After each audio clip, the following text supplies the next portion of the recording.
نمائندہ voice of Russia حافظ ثاقب کی رپورٹ کے مطابق ایران کے صدر مسعود پزشکیان نے اقوام متحدہ کی جنرل اسمبلی اجلاس سے خطاب میں غزہ میں اسرائیلی جارحیت کی مذمت کرتے ہوئے پاکستان اور سعودی عرب کے مابین حالیہ دفاعی معاہدے کو خوشائن قرار دیا۔ ایرانی صدر نے اسرائیل کو تنقید کا نشانہ بنایا اور قطر کے دارالحکومت دوحہ میں حماس کی قیادت کو نشانہ بنانے پر اسرائیلی حملے کی بھی مذمت کی۔ ایرانی صدر نے اس بات پر بھی زور دیا کہ اسرائیل کے غزہ اور اس سے باہر دیگر ممالک پر حملہ نہ صرف جارحیت ہے بلکہ سفارتی عمل کے ساتھ دھوکہ دہی کے مترادف بھی ہے۔ انہوں نے کہا کہ جون میں ایران اور اسرائیل کے درمیان جھڑپوں کے دوران ان کے ملک کو بدترین حملوں کا سامنا کرنا پڑا، جن میں معصوم بچوں اور سائنسدانوں نے اپنی جانیں قربان کی۔ مسعود پزشکیان کا کہنا تھا کہ اسرائیلی جارحیت خطے میں امن کے سب سے بڑے خطرے کے طور پر سامنے آ رہی ہے اور اب وقت آ گیا ہے کہ مسلم ممالک مشترکہ لائحہ عمل اختیار کریں۔ ایرانی صدر پاکستان اور سعودی عرب کے درمیان ہونے والے دفاعی معاہدے کی حمایت کرتے ہوئے کہا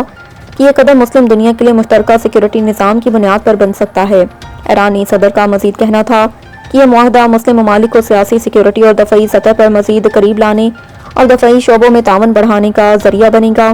جوہری توانائی سے متعلق امریکی دعووں کو مسترد کرتے ہوئے ایرانی صدر نے واضح کیا کہ ایران نے کبھی جوہری ہتھیار حاصل کرنے کی کوشش نہیں کی اور نہ ہی مستقبل میں کرے گا۔